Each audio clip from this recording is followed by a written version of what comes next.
Tá bom.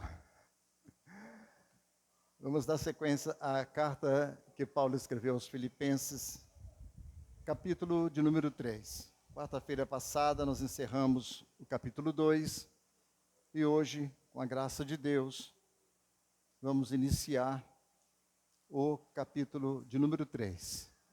Nós vamos ler do versículo 1 ao versículo 11. São 11 versículos para a nossa meditação.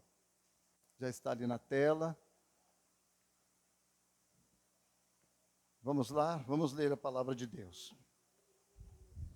Finalmente, irmãos meus, regozijai-vos no Senhor. Não me aborreço de escrever-vos as mesmas coisas, e é segurança para vós. Guardai-vos dos cães, guardai-vos dos maus obreiros, guardai-vos da cortadura, porque a circuncisão somos nós que servimos a Deus em espírito e nos gloriamos em Jesus Cristo e não confiamos na carne. Ainda que também podia confiar na carne, se algum outro cuida que pode confiar na carne, ainda mais eu. Circuncidado ao 8º dia da linhagem de Israel, da tribo de Benjamim, hebreu de hebreus, segundo a lei fui fariseu, segundo o zelo perseguidor da igreja, segundo a justiça que há na lei, irrepreensível. Mas o que para mim era ganho, reputei-o perda por Cristo. E na verdade tenho também por perda todas as coisas, pela excelência do conhecimento de Cristo Jesus, meu Senhor, pelo qual sofri a perda de todas estas coisas, e as considero como escória, para que possa ganhar a Cristo, e seja achado nele, não tendo a minha justiça que vem da lei, mas a que vem pela fé em Cristo, a saber, a justiça que vem de Deus pela fé, para conhecê-lo e o poder da sua ressurreição, e a comunicação de suas aflições, sendo feito conforme a sua morte, para ver se de alguma maneira eu possa chegar à ressurreição dentre os mortos. Oremos mais uma vez, irmãos, nosso Deus e Pai, nós te louvamos e bendizemos o teu nome, te damos graças pela sua palavra, te damos graças porque estamos na casa do Senhor nesta noite mais uma vez, para assim te adorar diante da sua beleza e glória. Fica conosco e nos abençoe, abrindo o nosso entendimento, o nosso coração, falando para que nós possamos assim te adorar, aprendendo mais de ti. Te rogamos, ó Deus, e te pedimos, no nome santo de Jesus. Amém. Bem, irmãos, nós vamos então iniciar esse capítulo de número 3. Nós vamos falar sobre esse tema, os ataques ao Evangelho da Cruz. Quarta-feira passada, nós falamos a respeito dos dois amigos de Paulo, Epafrodito e Timóteo, homens que eram tementes a Deus, homens que serviam ao Senhor e também eram homens fiéis ao apóstolo Paulo. Iniciando este capítulo agora, nós veremos como que Paulo ele abre o seu coração e de forma autobiográfica ele revela o segredo brilhante do seu ministério. E como ele estava disposto também, irmãos, a proteger o evangelho dos ataques judaizantes. Nós sabemos que a igreja de Jesus Cristo, ela sempre foi e sempre vai ser atacada. Esse é um tema pertinente para os dias a qual nós estamos vivendo. Nós sabemos que a verdade da igreja, a verdade de Deus, ela está sendo atacada a todos os momentos, a todos os minutos. Nós vemos aí o sincretismo religioso, as falsas doutrinas, falsos mestres, a falsa religiosidade que está no nosso meio, até mesmo adentrando dentro das igrejas, e sempre houve e sempre haverá estes ataques. Então, aqui dentro desse contexto que o apóstolo Paulo, ele defende o evangelho de Cristo, ele defende ao evangelho de Deus, quando ele expõe essa carta aos irmãos em Filipos, a uma igreja que estava sendo diretamente perseguida pelos judaizantes.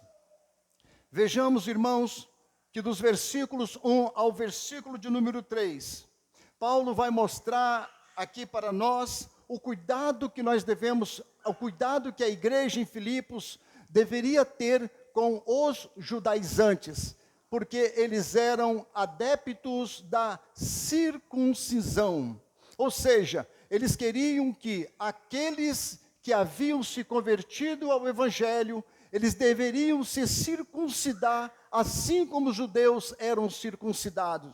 E é isso que Paulo vai combater a igreja, explicando aos irmãos em Filipos, para que se guardassem desses judaizantes que eram falsos profetas. Vejam que do versículo número 1, do primeiro versículo, Paulo diz o seguinte: finalmente, irmãos meus, regozijai-vos no Senhor. Não me aborreço de escrever-vos as mesmas coisas, e é segurança para vós.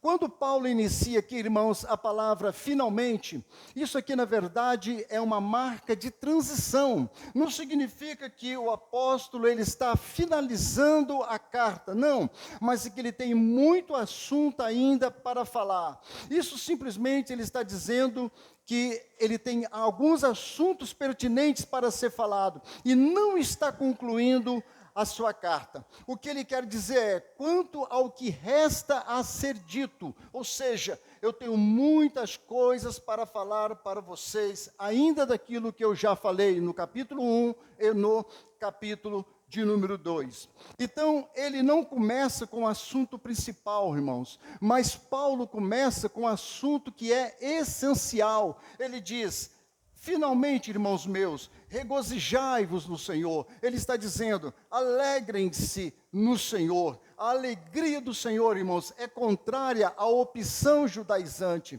Veja que Paulo, ele entra alertando os irmãos em Filipos, para que eles se alegrem, apesar das dificuldades, apesar das lutas, apesar dos problemas que eles estavam enfrentando, apesar dos judaizantes que estavam ali atacando a igreja, ele diz, alegrai-vos no Senhor, alegrai-vos, estejam alegres. Irmãos, a nossa alegria, ela é independente de qualquer circunstâncias em que nós vivemos ou estamos atravessando. Nós devemos nos alegrar no Senhor, mesmo quando faltar qualquer coisa, mesmo quando faltar um bem material, mesmo quando faltar até mesmo diante da morte.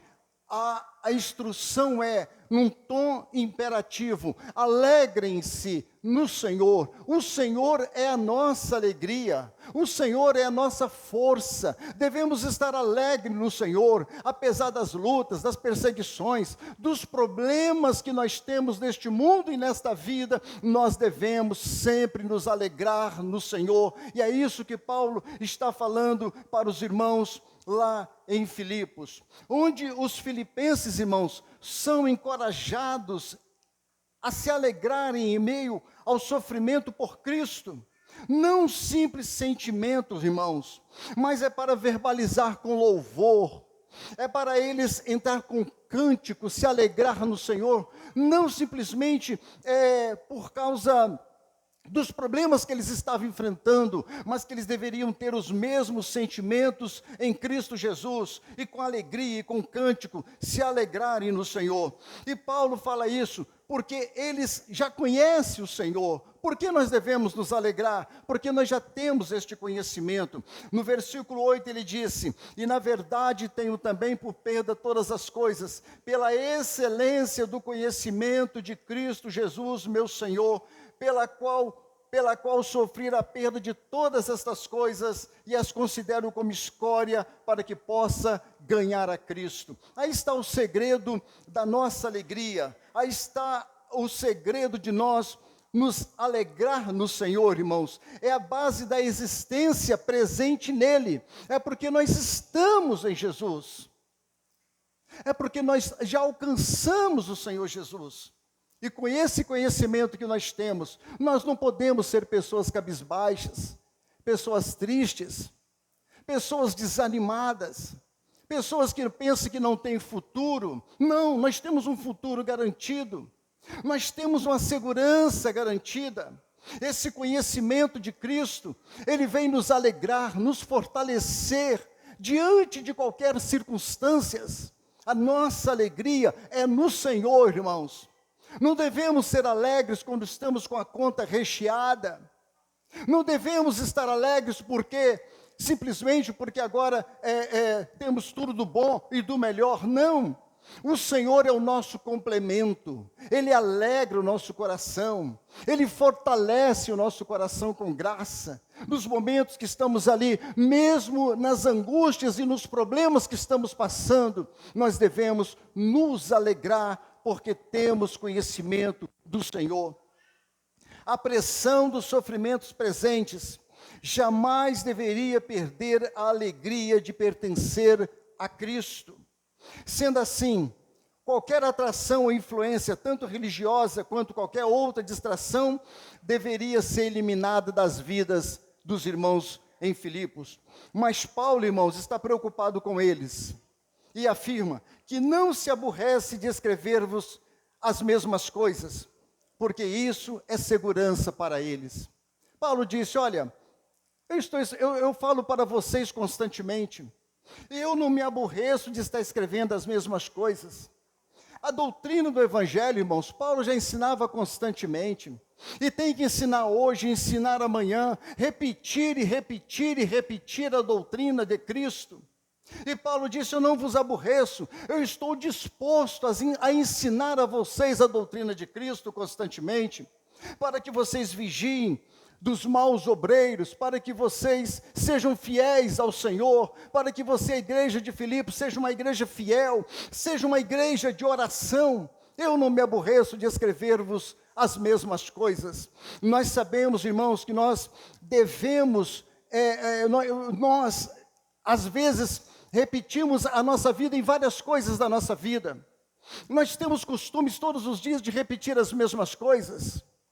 E por que nós não poderíamos repetir o Evangelho nas nossas vidas, as mesmas coisas constantemente, para que nós não venhamos esquecer das doutrinas do nosso Senhor e Salvador Jesus Cristo?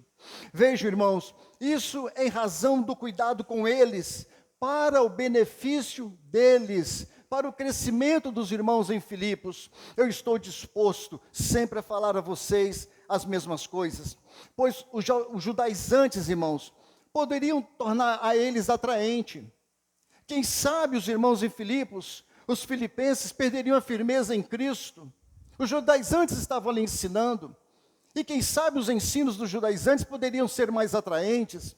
E Paulo então estava ali constantemente ensinando a doutrina de Cristo para eles. E ele entra com esse adendo, eu não me aborreço de escrever-vos as mesmas coisas. E quais são as mesmas coisas que Paulo vem a falar para eles? São as advertências a seguir. Vejam comigo, irmãos, o versículo de número 2. Paulo disse, guardai-vos dos cães, guardai-vos dos maus obreiros, guardai-vos da cortadura. Para a segurança deles, Paulo os alerta com triplo, guardai-vos.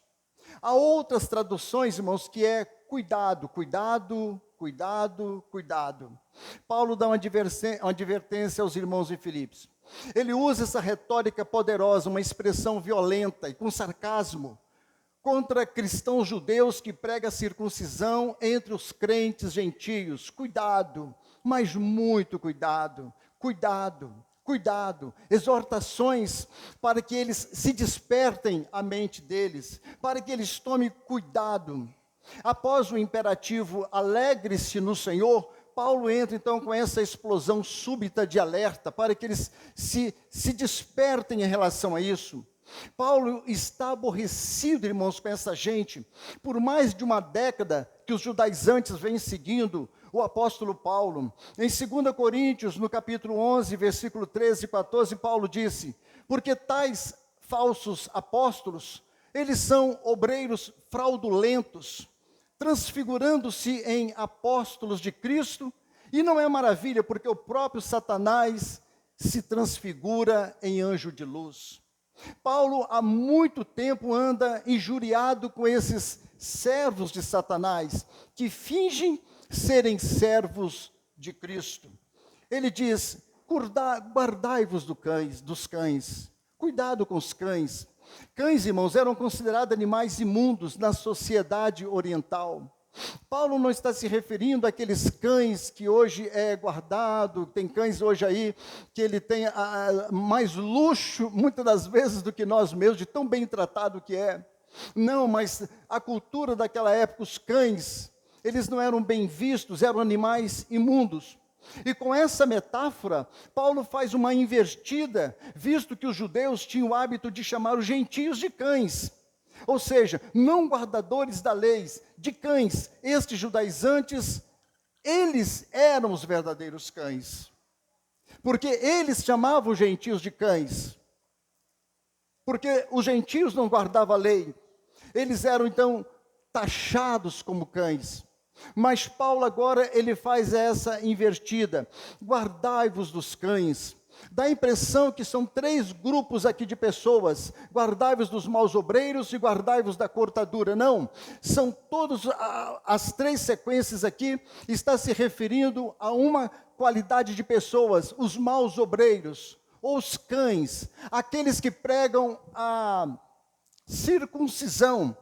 E Paulo disse, os maus obreiros, aqueles que praticam o mal, estes exaltam a obra da lei e querem que os cristãos gentios se submetam à Torá. Estes não praticam a justiça, mas praticam a iniquidade. Eles eram imorais, influentes e prejudiciais. Eram zelosos, mas eram errados. Eles eram ativos nas igrejas, mas malignos na sua influência. Eram hipócritas, maus obreiros. Eles praticavam o mal. A intenção deles, irmãos, era de atrapalhar a obra de Deus. Satanás sempre vai ter, irmãos, pessoas que são influenciadas por eles dentro da igreja, para atrapalhar os retos e santos caminhos do Senhor, para atrapalhar o evangelho de Deus, as verdades de Deus, para atrapalhar aqueles que realmente querem ir para o céu, que querem andar na verdade e na justiça. O diabo sempre vai ter dentro das casas de Deus, das igrejas de Deus, os maus obreiros, os fraudulentos, aqueles que são servos de Satanás, com interesse mútuo. A verdade não é que eles querem glorificar a Cristo, mas eles querem dominar o rebanho de Cristo. Paulo chamam esses de maus obreiros, praticantes do mal. Jesus já havia repreendido, irmãos, os fariseus por serem hipócritas. Jesus disse certa vez, ai de vocês, mestres da lei e fariseus hipócritas. Vocês viajam por terra e mar para ganhar um único convertido. E quando ele se torna um de vocês, ou quando ele se converte, vocês o tornam 2 vezes mais filho do inferno do que de vocês. Ou seja, ganharam eles para Jesus, e depois colocam um jugo pesado de homens, que nem eles mesmos conseguem carregar. São esses tipos de maus obreiros e fraudulentos que Paulo está combatendo. E depois Paulo diz, guardai-vos da cortadura ou da mutilação. Isso é uma ironia, irmãos, a circuncisão dos gentios. Paulo é que ele faz uma ironia. Ele usa a palavra grega katatome, de propósito, que significa cortar em pedaços. E não a palavra para circuncisão, peritome, que significa cortar ao redor. E Paulo então faz essa ironia com eles. Isso deixa claro que a circuncisão, irmãos, era a questão principal entre Paulo e eles. Esses judaizantes acreditavam que se os cristãos não fossem circuncidados, esses gentios que eram novos convertidos, não fossem circuncidados, eles não teriam a sua salvação. E Paulo então usa essa palavra, guardai-vos da cortadura ou da mutilação. Porque como que se fazia a circuncisão? Cortava a pele do prepúcio, do pênis, e simplesmente ele estava inserido dentro da aliança da lei de Moisés. E quando aqueles gentios se convertiam, os judeus que haviam se convertido a Cristo, dentro da casa do Senhor, falavam, vocês também precisam circuncidar. Se vocês não circuncidarem, invalidando a obra de Cristo, invalidando o que Jesus fez lá na cruz do Calvário, irmãos. E assim, Paulo chama eles, guardai-vos da mutilação, criticando eles, pegando pesado com esses judaizantes. Paulo, sendo um judeu, irmãos, chama os judeus de cachorro. A razão dele não ser tão popular, uma declaração séria, mas verdadeira. Qualquer um que apareça nestes dias e diga que você precisa cumprir um certo ritual para ser salvo, é um cão perigoso. Qualquer um que diga que você precisa passar por algum tipo de cerimônia, citar algum tipo de oração, é um cão, uma coisa impura, uma fera perigosa. Eles não negam o nome de Jesus, mas o faz na prática. Para você ser salvo, precisa desse código de ética, dá o melhor para ser salvo, então esse é um ensino de um cão raivoso. Irmãos, nós não precisamos fazer nada no sentido de para ser salvo. Não há necessidade de nós guardarmos sábados, fazer a circuncisão, não comer carne de porco, não tomar café, não fazer certos rituais que eles fazem por aí. Não, Jesus nos deu a salvação por completa lá na cruz do Calvário. Somos salvos pela graça e unicamente pela graça. Outra coisa diferente disso, irmãos, certamente não vem de Deus. Paulo então chama esses homens de cães, de cachorros, que ladram, mas não são fiéis a Deus. E quantas pessoas são doutrinadas, irmãos, nessa religiosidade que existe nos dias de hoje? Quantos ensinamentos na internet, confundindo a mente das pessoas, por causa dos falsos profetas, dos falsos mestres, dos falsos ensinadores, de gente que não levam a Bíblia a sério, que não leva a Deus a sério, nem as Escrituras, não tem uma vida de piedade e de santidade diante de Deus, mas querem atrapalhar aqueles que são fiéis. E Paulo então está aqui combatendo eles, guardai-vos dessas coisas. Por quê, irmãos? E Paulo fala, porque a circuncisão somos nós. Vejam o versículo de número 3. Vejam, irmãos, o versículo de número 3. Ele disse, porque a circuncisão somos nós, que servimos a Deus em espírito, e nos gloriamos em Jesus Cristo, e não confiamos na carne. Paulo afirma que a circuncisão somos nós, que servimos pelo Espírito de Deus, que nós gloriamos em Cristo Jesus, e nós não confiamos na carne. Ele usa a palavra nós, você e nós, ou seja, gentios e judeus. Juntos é que nós somos a circuncisão. Paulo está dizendo, a circuncisão ela é feita no nosso coração, através do Espírito Santo de Deus. Nós que servimos ao Senhor, ele fala que nós que servimos a Deus em espírito ou no espírito, e nos gloriamos em Jesus Cristo, nós não confiamos na carne. A obra de Cristo ela é perfeita nas nossas vidas. Paulo então identifica o povo de Deus sob esta nova aliança. Os filipenses agora são filhos de Deus inculpáveis. Não há nada que possa nos condenar. Não há nada que possa nos culpar. Nada mais, irmãos. Porque o sangue de Jesus, ele nos purifica de todo pecado. E através da purificação do sangue de Jesus, nós podemos receber o Espírito Santo de Deus. Ninguém pode te apontar o dedo, ninguém pode te condenar. Ninguém pode te acusar por nada que você faz, porque você tem um Deus na sua vida. Você serve a Deus em espírito e em verdade. e você anda na presença de Deus, quem vai poder apontar o dedo contra você? É isso que Paulo está dizendo. Porque nós não confiamos mais na carne. A nossa salvação não está sujeita à obra de homem, à religiosidade, a pensamentos humanos. A nossa salvação, ela está firmada na obra de Cristo, pelo que Jesus fez lá na cruz do Calvário,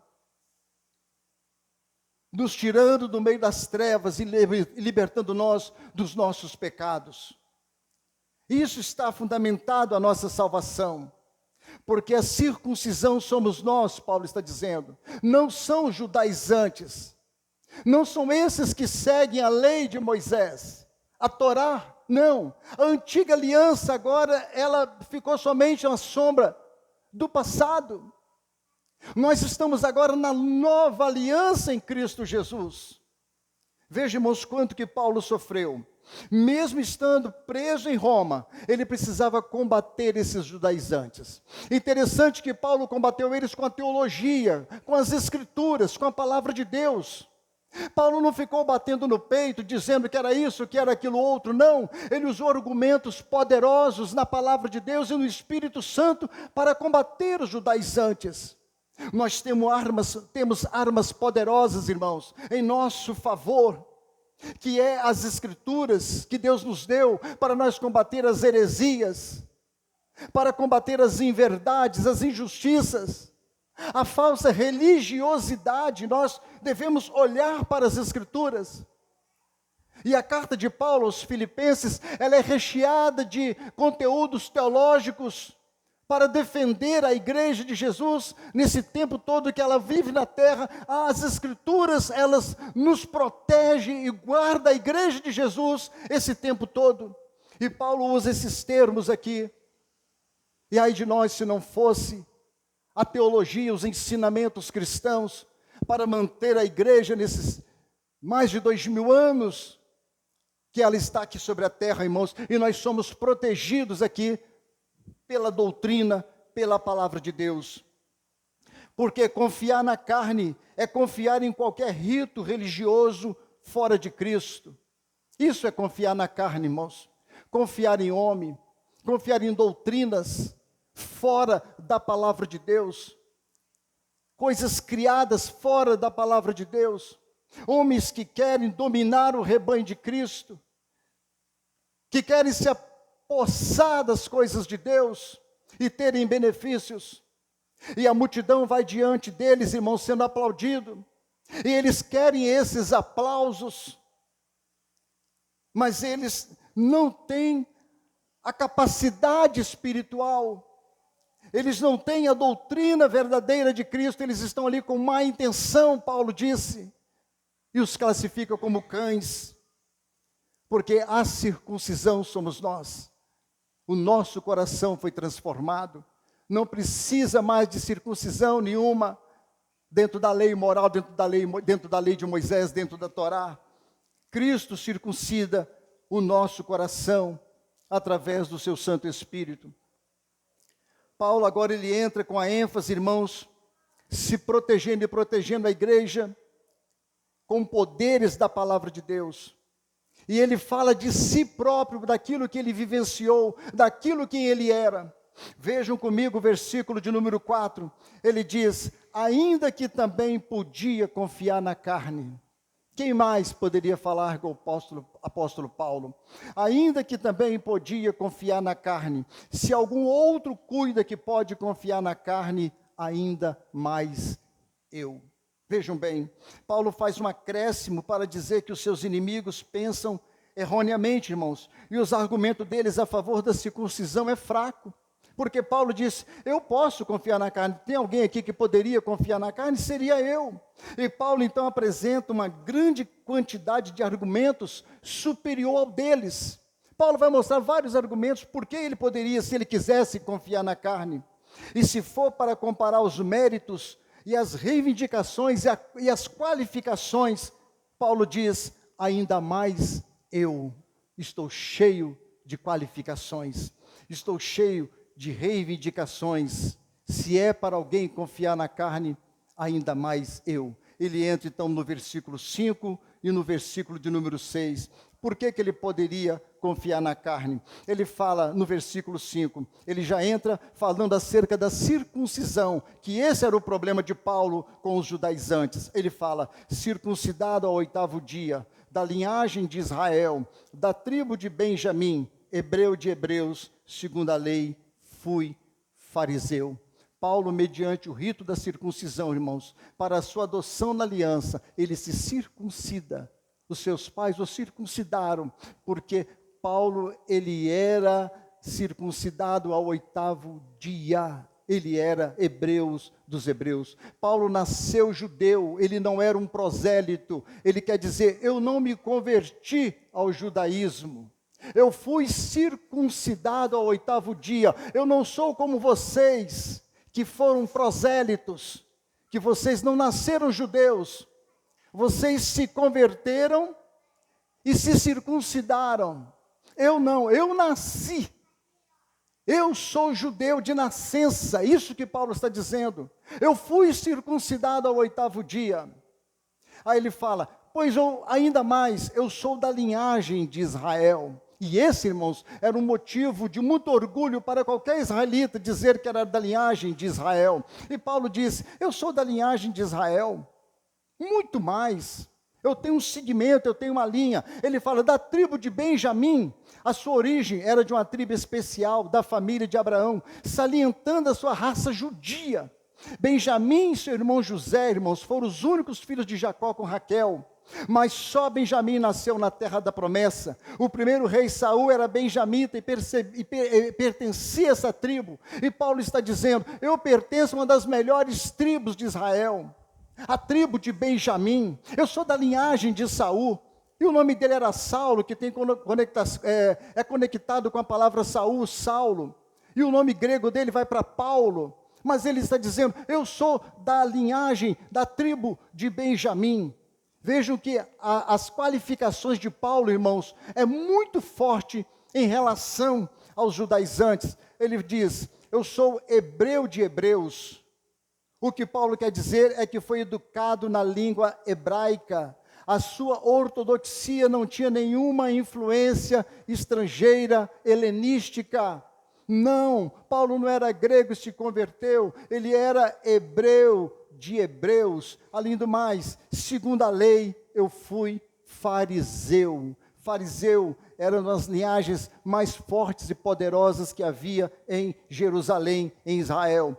Paulo foi fariseu por uma escolha voluntária. O fariseu se gabava de sua reputação e de seus cuidados, e fervorosos cumpridores da lei eram os fariseus. E Paulo diz, olha, eu fui fariseu. A palavra fariseu significa separado, irmãos. Hoje ela tem uma conotação muito pesada, muito ruim. Nossa, fulano de tal é um fariseu. Mas para a época de Paulo era um orgulho dizer que era da linha dos fariseus. E Jesus combateu muitos os fariseus, porque eles eram religiosos, mas não ouviam e não obedeciam à lei de Deus como deveria obedecer. Eles colocavam jugos pesados sobre o povo, e eles queriam que o povo seguisse aquela linha pesada. Mas Paulo aqui diz, olha, vocês estão querendo dizer que são homens de Deus, que vocês são mestres dentro da casa de Deus? Eu sou fariseu, eu sou hebreu dos hebreus, eu sou da linha de Benjamim,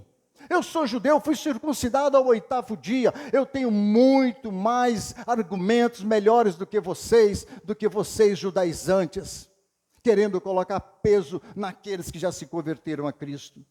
Aí Paulo vai ainda mais, ele diz, segundo o zelo, ele fala, eu fui perseguidor da igreja, no versículo 6.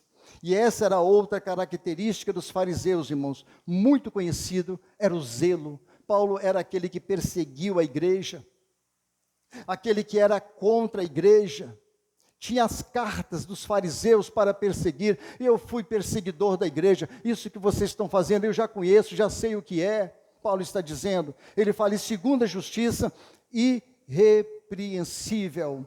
Paulo não está sendo irônico, que diante dos seus debatedores judaizantes, afirma ser um rival que o suplanta em muito. Veja, irmãos, os argumentos do apóstolo Paulo.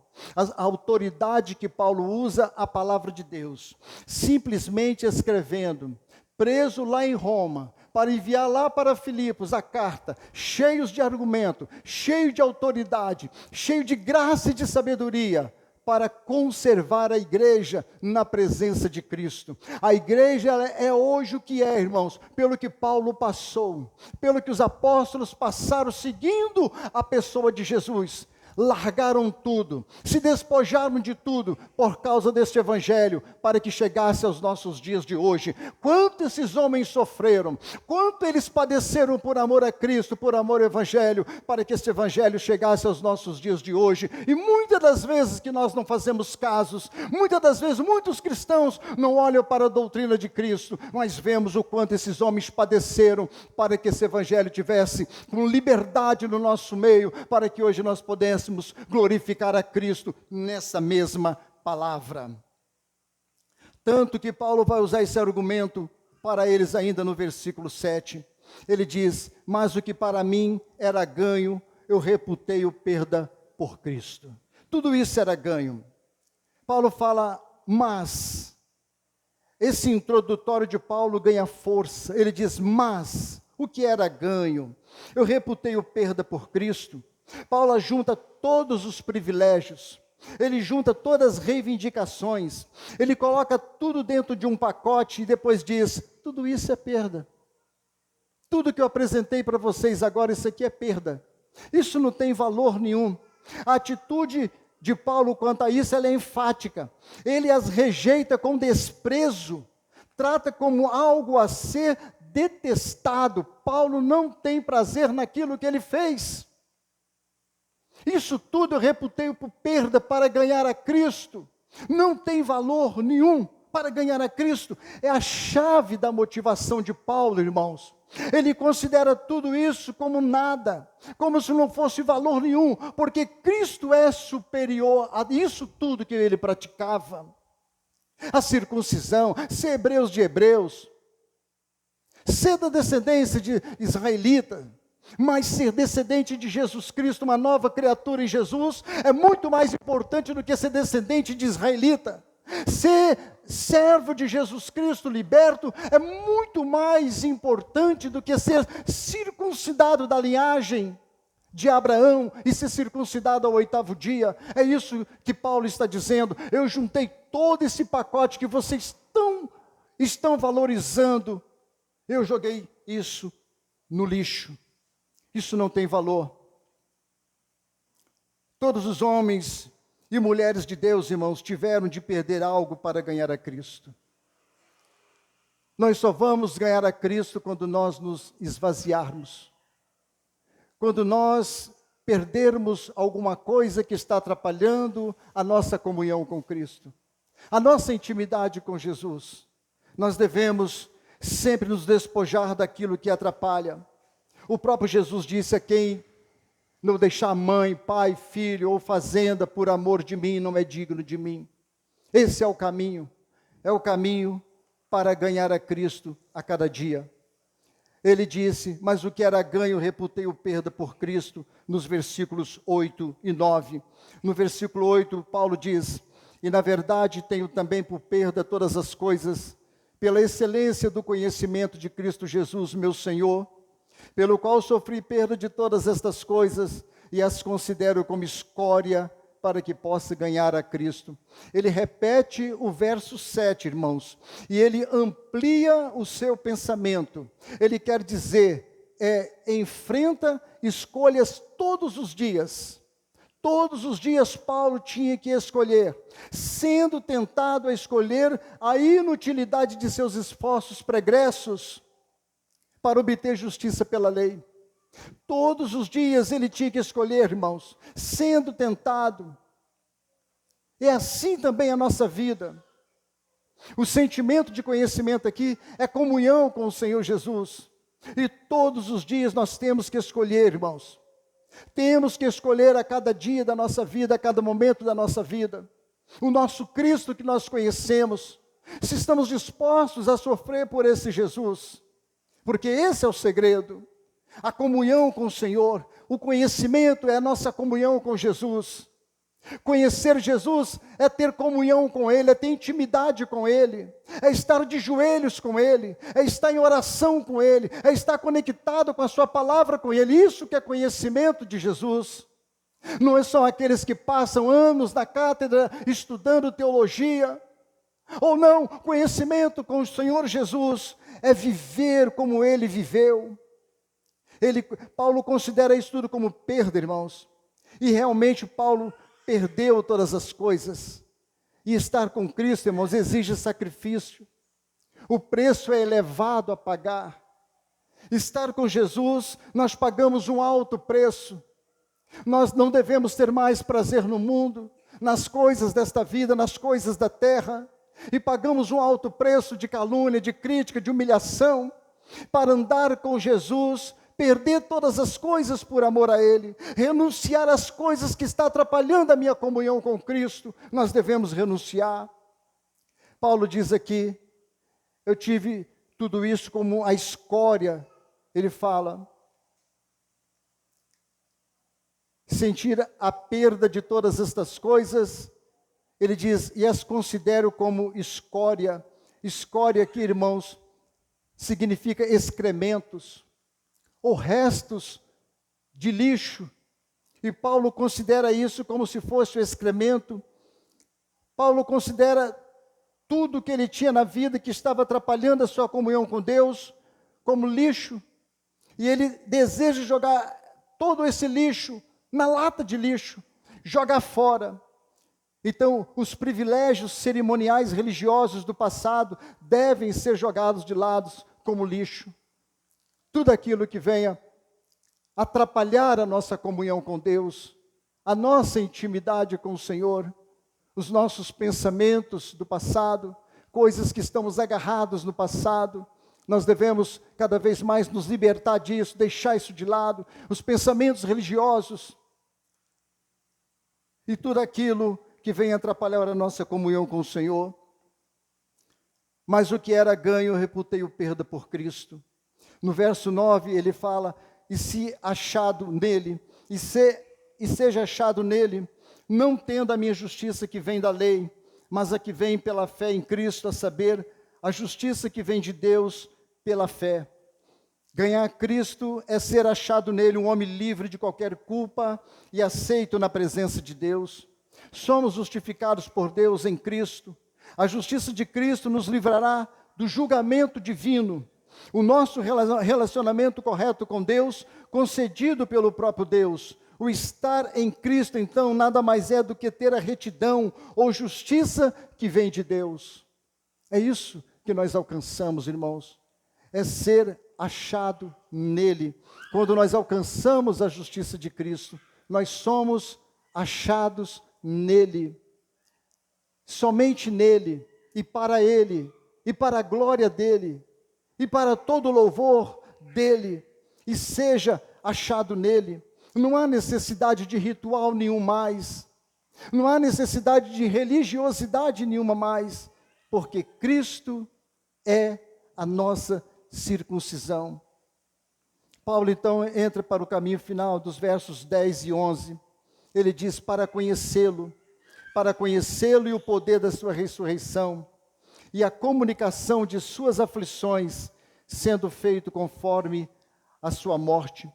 O propósito de confiar em Cristo, irmãos, é conhecer o Senhor, ou seja, conhecê-lo no relacionamento pessoal. Paulo torna a falar em conhecê-lo novamente, aqui no versículo 10. E também conhecer o poder de sua ressurreição, porque é isso que nós estamos aguardando. A ressurreição também, de quando partimos desta vida, a saber o poder que Cristo agora exerce da mão direita de Deus, a mão poderosa de Deus que está sobre as nossas vidas. Mas esse poder é dado a conhecer conforme o crente participa dos mesmos tipos de sofrimento que Jesus encarou. É o sofrimento de Cristo, irmãos, as chagas de Cristo, a luta que Jesus lutou, as provas que Jesus passou, a cruz que Jesus carregou, é que nós também devemos carregar. Paulo está dizendo aqui no verso 10, para conhecê-lo e o poder da sua ressurreição, a comunicação, ou seja, a comunhão das suas aflições, das suas lutas, do sofrimento de Jesus. Por isso, irmãos, nós não devemos ser narcisistas, querer luta, querer provação, querer dificuldades, não. Mas nós fomos chamados para isso, para suportar as aflições de Cristo, sem a qual nós não vamos conseguir a salvação.